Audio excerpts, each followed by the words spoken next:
Great you and amazing learners and I hope so आप सभी बहुत अच्छे होंगे। आई विश कि आपकी स्टडी भी बहुत अच्छी चल रही होगी। So I am Zainab, research scholar AMU and twice UGC net. So basically आज मैं UGC नेट के बारे में बात करने वाली हूँ, कैसे मैंने 2 टाइम्स इस एग्ज़ाम को क्रैक किया है और किस तरह से आप स्टडी करके बहुत आराम से इसको निकाल सकते हैं। इतना ये एग्ज़ाम मुश्किल है नहीं जितना आपको मुश्किल लगता है, बट हाँ जो फ्रेशर है स्टार्टिंग टाइम ड्यूरेशन में उनको बहुत ज़्यादा डिफिकल्ट लगता है। बट हाँ प्रैक्टिस बनाए रखिएगा, देन आपका सिलेक्शन हो जाएगा। क्या क्या आपको पढ़कर जाना है, कैसे पेपर फर्स्ट और पेपर सेकंड को फॉलो करना है, साथ के साथ आपको किस किस तरह से पढ़ना है। इवन अगर आप JRF क्वालिफाइड कर लेते हैं तो उसके क्या बेनिफिट्स हैं, अगर आप जस्ट ओनली नेट क्वालिफाइड करते हैं तो उनके क्या बेनिफिट्स हैं। और पेपर 1 होते हैं 150 MCQ क्वेश्चंस होते हैं, जिनमें से 50 पेपर फर्स्ट से पूछे जाते हैं और 100 अपने सब्जेक्ट फाइन आर्ट से पूछे जाते हैं, visual art, drawing and painting से। तो 5 इलेक्टिव कवर अप करना होता है। 5 इलेक्टिव में आपको ध्यान रखना है वो कौन कौन से 5 इलेक्टिव होते हैं। पहला आपको ध्यान में रखना है drawing and painting, applied art, sculpture, print making and painting. इतने सारे सेक्शंस को कवर करने होते हैं। और किस तरह से आपको पढ़ना है, क्या जितने भी सिलेबस है सबको अलग अलग पढ़ना होता है? जी हाँ, अगर आप अलग अलग पढ़ोगे तो आप कंसेप्ट क्लियरिटी बहुत अच्छे तरीके से समझ पाओगे। Clear. Practice sets mock test, अगर आप कोई अलग से मॉक टेस्ट का प्रेफरेंस कर रहे हैं कि अलग से कौन सी बुक लें जिससे मॉक टेस्ट प्रैक्टिस हो जाए, तो देखिए कोई अलग से बुक लेने की जरूरत नहीं है। प्रीवियस ईयर क्वेश्चन पेपर आपको घटना चक्र की बुक में मिल जाएगा, यूथ कंपटीशन टाइम्स की बुक में मिलेगा। मैं आपको ये 2 बुक सजेस्ट करूंगी, एक घटना चक्र ले लीजिए और एक यूथ कंपटीशन। अगर आप घटना चक्र ना भी लें मनी प्रॉब्लम की वजह से, तो बस एक बुक तो आपको ज़रूर ही लेनी चाहिए मेरे अकॉर्डिंग, यूथ कंपटीशन टाइम्स। उसमें आपको इंडिया के सारे प्रीवियस ईयर क्वेश्चंस पेपर मिल जाएंगे। नो डाउट उस बुक में बहुत सारे मिस्टेक्स हैं। मिस्टेक्स आप तभी पकड़ पाओगे जब आप बार बार से प्रैक्टिस कर रहे होंगे। तो बहुत सारे स्टूडेंट मुझसे पूछ रहे थे कि मैम जो अब एग्जाम्स होने वाला है वो ऑफलाइन वर्सेज ऑनलाइन, ऑफलाइन होगा या फिर ऑनलाइन होगा? तो अब आपका exam online like computer based नहीं होगा। ऑनलाइन इन द सेंस कि computer based, CTP based, computer पर नहीं होने वाला है। OMR शीट्स बेकायदे आपको मिलेंगी और क्वेश्चंस पेपर आपको हैंड टू हैंड आप प्रॉपरली क्वेश्चंस पढ़िए, रीड कीजिए, आंसर्स OMR शीट्स फिल कीजिए, सबमिट कीजिए और आंसर्स क्वेश्चंस वाला जो है क्वेश्चन बुकलेट अपने घर लेकर के आ सकते हैं। तो ये सबसे अच्छी बात हो गई है कि जो 2 घंटे कंटिन्यूसली आप कंप्यूटर पे देख रहे होते थे, आपकी आइज पेन होती थी, आप उससे बच जाओगे। बट कहीं ना कहीं बहुत बड़ा लॉस है अकॉर्डिंग टू मी, क्योंकि इससे पहले हम लोग जब पेपर दे रहे होते हैं सारे क्वेश्चन फिल कर लेते हैं आंसर्स, कुछ सर्कल्स हमारे मिस्टेक्स हो जाते हैं, बाद में हम उनको करेक्शन करके सबमिट करते हैं। बट अब ऐसा कुछ नहीं है। अब आपको क्या करना है, सर्कल्स को बहुत ध्यान से देख कर फिल करना है। अगर आपका 1-2 सर्कल ऊपर नीचे हो जाता है तो आपके बहुत सारे क्वेश्चंस मिस्टेक हो जाएंगे। तो इसका बहुत अच्छे से आप ध्यान रखिए। और सेकेंडरी आपको क्या क्या पढ़ना है, कैसे कैसे पढ़ना है, क्या एज रिलैक्सेशन है, किस किस तरह से प्रिपरेशन करनी है। तो देखिए एज के बारे में डिस्कस किया जाए।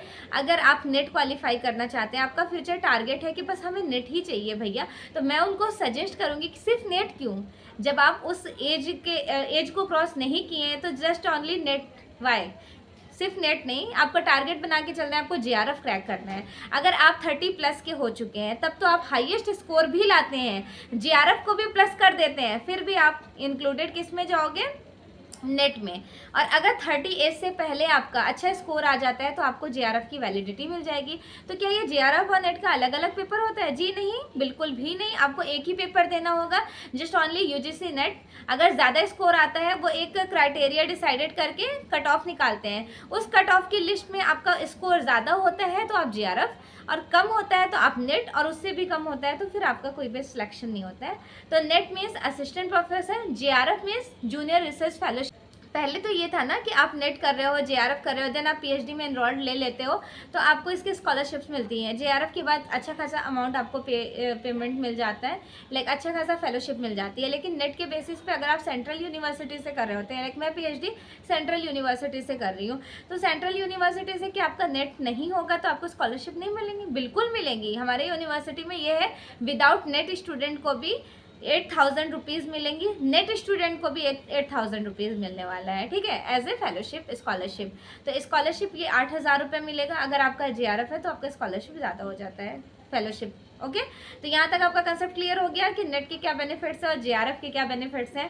और अगर फ्यूचर में आपको असिस्टेंट प्रोफेसर बनना है तो भाई अब मैं एपीआई स्कोर के बारे में भी थोड़ा डिस्कस करूँगी कि रिसर्च करने आप जा रहे हो तो एपीआई स्कोर कैसे आप स्ट्रॉन्ग कर सकते हो। फर्स्टली आप ध्यान रखिएगा, आपका हाई स्कूल इंटर इतना ज़्यादा मैंडेटरी नहीं है, बट हाँ मेरा हाई स्कूल में भी बहुत अच्छा स्कोर था, 90% था, इंटर में 84 था, ग्रेजुएशन की मैं गोल्ड मेडलिस्ट थी, टॉपर थी, सबसे हाईएस्ट स्कोर था तो मुझे गोल्ड मेडल मिला था। मास्टर्स जो रहा था वो भी फर्स्ट डिवीज़न, एमएफए में भी मेरा अच्छा स्कोर था।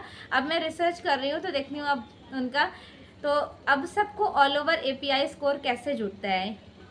जब आप पीएचडी कर लेते हो, असिस्टेंट प्रोफेसर बनना चाहते हो किसी कॉलेज यूनिवर्सिटी में या फिर किसी जनरल कॉलेज या फिर किसी यूनिवर्सिटी सेंट्रल, या फिर आप लोगों का कोई ड्रीम है, तो ध्यान रखिएगा आपके पास ग्रेजुएशन में अच्छे स्कोर होने चाहिए, प्लस मास्टर्स का भी मैंडेटरी यहाँ पे ऐड ऑन होता है परसेंटेज।